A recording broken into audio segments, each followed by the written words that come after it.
চিংড়ি মাছ রান্না কিন্তু খুবই সহজ, কিন্তু খেতে খুবই মজাদার। আর আমরা সবাই কিন্তু চিংড়ি মাছ খেতে খুবই পছন্দ করি। আজকে আমি দেখাবো চিংড়ি মাছ রান্না কিভাবে করি। আমি 5টা বড় সাইজের চিংড়ি ধুয়ে পরিষ্কার করে নিলাম আর চুলায় একটি পাত্র বসিয়ে দিলাম। এখানে 4 টেবিল চামচ তেল দিয়ে দিলাম আর 1/4 কাপ পেঁয়াজ দিয়ে দিলাম। এখানে পেঁয়াজ গোটা দিব, আবার পেঁয়াজ বাটা দিব। পেঁয়াজটা একটু বেশি দিলে চিংড়ি মাছের ঝোলটা কিন্তু খুবই গাঢ় হয় এবং খেতেও খুবই ভালো লাগে। এখানে আমি আদা রসুন বাটা 1 টেবিল চামচ করে দিয়ে দেব, আর পেঁয়াজ বাটা দেব 2 টেবিল চামচ, আর জিরা ধনিয়া বাটা দিয়ে দেব 1 টেবিল চামচ। দিয়ে মশলাটা খুব ভালো করে কষিয়ে নেব।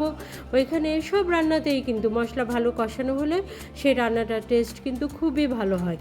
মশলার উপরে তেলটা ভেসে উঠেছে, কাজেই মশলাটা খুব ভালো করে কষানো হয়ে গেছে। এই মশলার মধ্যে চিংড়ি মাছগুলো দিয়ে এটাকেও খুব ভালো করে কষিয়ে নেব। চিংড়ি মাছটা এপিট ওপিট করে খুব ভালো করে কষিয়ে নেব।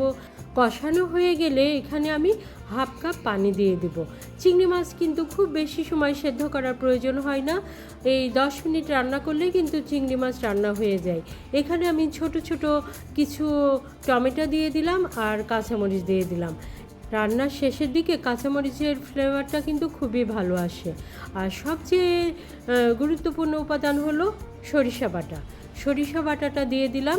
এই রান্নার মাঝখানে সরিষা বাটাটা দিয়ে দিলে এর ফ্লেভারটা কিন্তু খুবই ভালো আসে।